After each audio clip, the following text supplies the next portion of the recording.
In the heart of Europe, where the grand ideals of unity, solidarity, and shared destiny have shaped the continent since the ashes of World War, a gripping high-stakes political drama is now unfolding at the European Union summit in Brussels, one that could forever alter the future of the entire bloc and test the limits of collective power in ways never seen before. Hungarian Prime Minister Viktor Orban has once again stepped forward as the fierce guardian of national sovereignty, boldly vetoing a staggering €90 billion financial aid package designed to strengthen Ukraine during its ongoing and intense conflict. Orban's firm and unwavering decision springs directly from the critical disruption in the Russian Druzhba oil pipeline, Hungary's vital energy artery that was severely damaged by a Russian drone strike back in January, and now faces serious delays in repairs, threatening the country with severe shortages and rising economic hardship. Standing tall in the summit hall on March 19th, Orban delivered his now iconic message with absolute clarity and defiance. Without immediate and full repairs to the Druzhba pipeline, there would be no green light for the massive Ukraine support fund. This single act has sparked an intense storm of criticism from other EU leaders, who have openly accused him of disloyalty, political blackmail, and placing Hungary's narrow interests above the shared security of the entire European family, at a moment when solidarity is desperately needed amid Russia's war entering its fifth year. With Hungary heading into crucial parliamentary elections on April 12th, just weeks away, Orban's calculated move seems perfectly timed to energize his loyal domestic base, painting the European Union as a distant, overreaching bureaucracy that fails to respect the real and pressing concerns of individual member states. A battle-hardened leader with more than 16 years at the helm, Orban has long warned that the European Union is quietly crumbling from within under the weight of its own deep contradictions and policy failures, confidently predicting that the bloc will eventually fracture on its own without Hungary ever needing to walk away. His latest stance has cast him as a bold outlier in Brussels, someone who places energy security, economic realism, and long-standing bilateral ties with Russia above the demands of collective alliance. Yet his words continue to resonate powerfully with voters tired of distant mandates and endless bureaucratic interference from the EU capital. German Chancellor Friedrich Merz did not hold back, describing Orban's U-turn on a deal Hungary had already agreed to in December as a gross act of disloyalty, while European Commission President Ursula von der Leyen made it crystal clear after the summit that the loan remains blocked because one leader is not honouring his word. Slovakia joined Hungary in the veto, further complicating the picture and exposing cracks in what was supposed to be unanimous support for Ukraine. Yet in the midst of this rising tension, an unexpected voice of reason and pragmatism rose from the Italian delegation in the form of Prime Minister Giorgia Meloni. During the intense closed-door sessions, Meloni courageously broke away from the dominant consensus by showing genuine understanding and empathy for Orban's difficult domestic position and the legitimate pressures weighing heavily on Hungary ahead of its elections. Although she continues to strongly support swift and meaningful assistance to Ukraine, Meloni wisely urged every side to embrace flexibility and good faith dialogue, specifically calling on Kyiv to help reopen the Druzhba pipeline without delay, and appealing to Budapest to lift the veto in a spirit of true compromise, mutual respect, and shared European responsibility. Her thoughtful intervention has created noticeable ripples across diplomatic circles, hinting at the birth of new pragmatic alliances that value realism over rigid ideology. Meloni later clarified her remarks publicly, denying any full alignment with Orban and emphasizing that the deadlock could be solved simply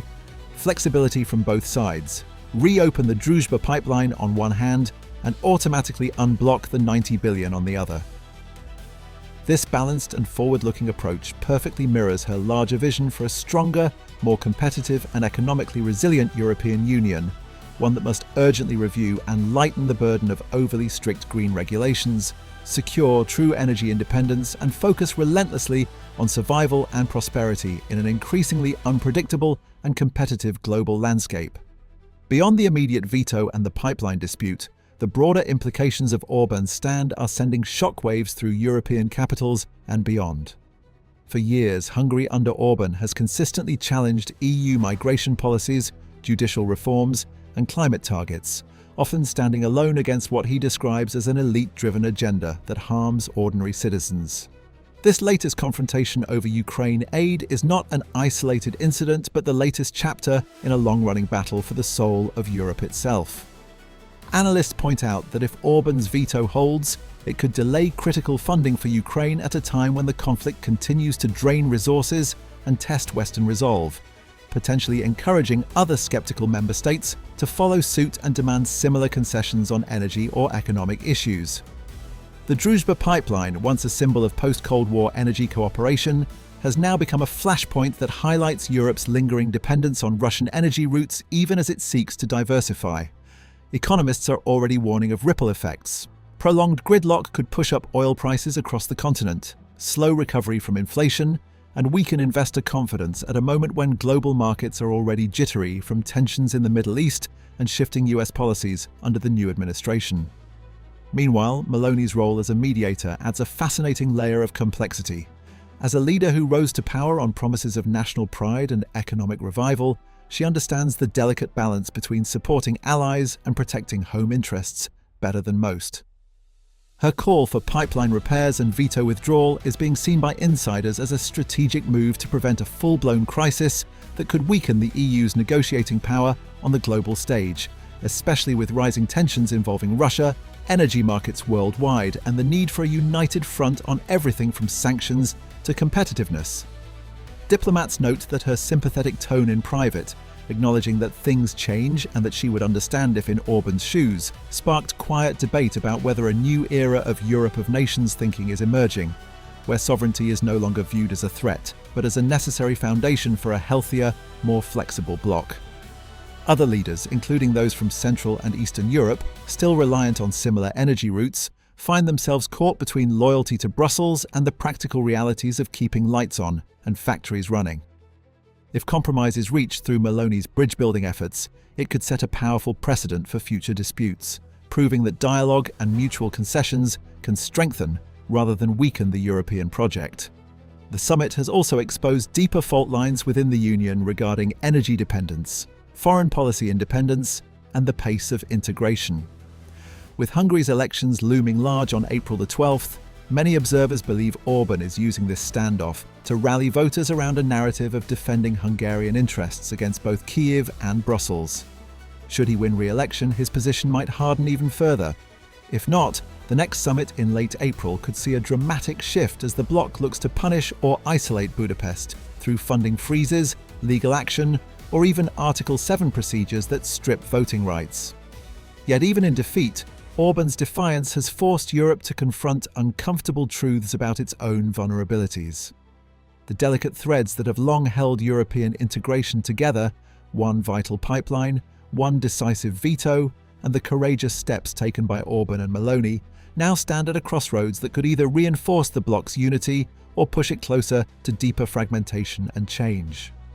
For every viewer who is truly passionate about global affairs and the hidden forces quietly reshaping our shared tomorrow,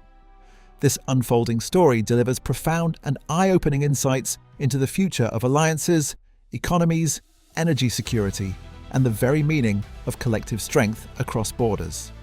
Subscribe this channel for unfiltered, in-depth updates that cut straight through the mainstream noise and bring you the real truth with crystal clarity and fearless honesty.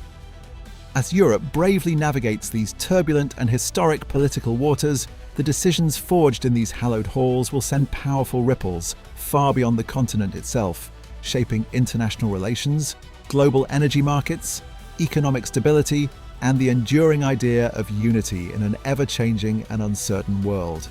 Stay fully engaged with every twist and development as we continue to explore this captivating saga of power, policy, perseverance, and bold leadership with passion, precision, and unwavering dedication. Subscribe this channel to ensure you never miss even a single beat in this evolving and historic chapter of European beyond the immediate veto and the pipeline dispute. The broader implications of Orban's stand are sending shockwaves through European capitals and beyond. For years, Hungary under Orban has consistently challenged EU migration policies, judicial reforms, and climate targets, often standing alone against what he describes as an elite-driven agenda that harms ordinary citizens.